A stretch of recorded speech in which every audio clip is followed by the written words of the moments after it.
O melhor amigo dela zombou de mim no jantar. Disse, ela podia ter alguém muito melhor que você.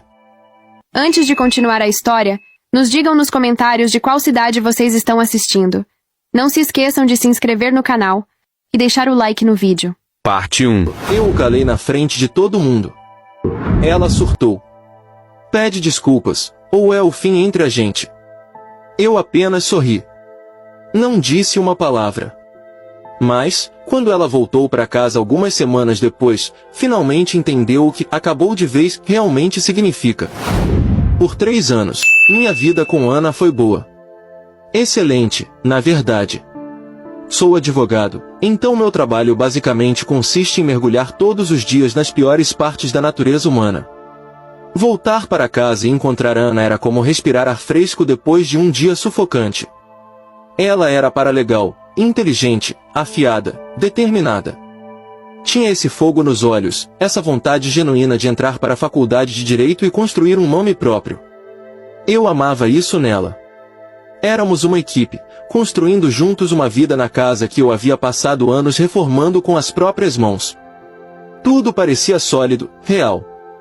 Eu não estava apenas pagando as contas por uma namorada, estava investindo na mulher que eu planejava casar.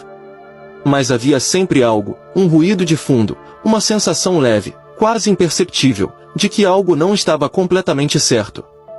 E esse ruído tinha um nome, Léo. Léo era o melhor amigo dela desde a faculdade. Um designer gráfico. Daqueles caras que se auto-intitulam artistas e agem como se trabalhar das 9 às 5 fosse uma condenação. Enquanto isso, ele passava os dias criando cardápios para taqueiras baratas, só para conseguir pagar o aluguel. Segundo Ana, ele era o melhor amigo de alma, o irmão de outra vida, o homem que sempre a protegeu. Para mim, ele era apenas um parasita com complexo de superioridade, e parecia ter feito da minha relação com Ana a missão pessoal dele. E, preciso admitir, ele era bom nisso. Um profissional. Nunca fazia nada que eu pudesse confrontar diretamente. Era tudo nas entrelinhas, pequenas alfinetadas, comentários disfarçados de elogios, frases ambíguas com veneno dentro. O tema preferido dele? O ex-namorado de Ana, Alex, um músico que a havia deixado em pedaços. Se eu levava Ana para uma viagem incrível ao México, Léo dava um jeito de mencionar alguma aventura espontânea que os dois tiveram anos atrás. Lembra disso, Ana? Ele dizia, com aquele tom nostálgico. Esses momentos não dá para planejar. Tem que estar com alguém que entenda seu espírito livre. A mensagem era sempre a mesma. Eu era o cara entediante, o porto seguro. Ele era o guardião da vida emocionante que ela havia deixado para trás. E Ana? Ela engolia tudo, sorrindo. Estava completamente cega pelo papel de amigo protetor que ele interpretava tão bem. Sempre que eu insinuava que ele passava dos limites, ela reagia como se eu fosse o paranoico da história. Ele só está sendo Léo. Ele me ajudou quando o Alex destruiu meu coração. Ele só se preocupa comigo, Jack. Ele é família.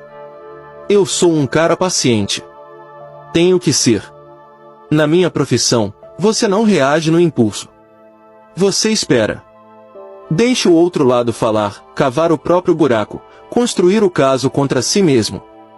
E só então você puxa a corda. Eu estava apenas esperando Léo me entregar a corda. E o momento chegou, há cerca de 1 mês. Eu tinha acabado de vencer o maior caso da minha carreira. Foram 6 meses da minha vida, incontáveis noites sem dormir, finais de semana inteiros enterrado em papelada. Mas conseguimos. Vencemos. Foi um triunfo enorme para o escritório, e para mim. Para celebrar, organizei um jantar em casa. Convidei meus amigos mais próximos, aqueles que mal tinham me visto durante o meio ano de trabalho intenso. E, tentando continuar sendo cara compreensivo, disse a Ana que ela poderia convidar os amigos dela. O que, é claro, significava que Léo estaria presente. A noite começou perfeita. A casa cheia de gente boa, risadas, boa comida, e o vinho caro que eu vinha aguardando há tempos finalmente aberto. Pela primeira vez em muito tempo, eu estava relaxando de verdade. Léo, naturalmente, estava se esbaldando no vinho, como se fosse o dono do lugar. Depois de algumas taças, decidiu que era hora de brilhar. Começou um discurso entediante sobre uma exposição de arte, que na verdade era só uma desculpa para filosofar sobre a diferença entre criadores e engravatados. É um jeito diferente de ver o mundo, ele disse, olhando diretamente para mim. Alguns de nós são movidos pela paixão, pela arte, outros são mais práticos. Tomou um gole longo e lento do meu vinho. Meus amigos perceberam o tom e o olhar dele. Pareciam prontos para jogá-lo pela janela. Mas eu apenas forcei um sorriso contido. Recusar o jogo dele era a melhor jogada. Só que Léo não parou por aí.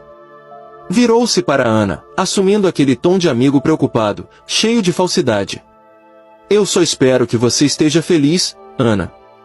A voz dele pingava hipocrisia. Quer dizer, o Jack é um cara ótimo. Estável. Um provedor.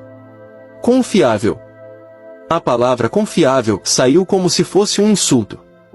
Ele deu uma pausa dramática, olhou nos meus olhos e deixou um sorriso presunçoso se espalhar pelo rosto. Mas convenhamos, você poderia conseguir alguém bem melhor que ele. E ali estava. Acorda. O silêncio que tomou a mesa foi absoluto. Dava para ouvir o som da minha própria respiração. Meus amigos pareciam prestes a pular sobre ele. Ana, por outro lado, ficou olhando para o prato, corando de vergonha. Não estava irritada com Léo, só constrangida por ele ter causado uma cena. Foi nesse instante que tudo se encaixou na minha mente. A paciência acabou.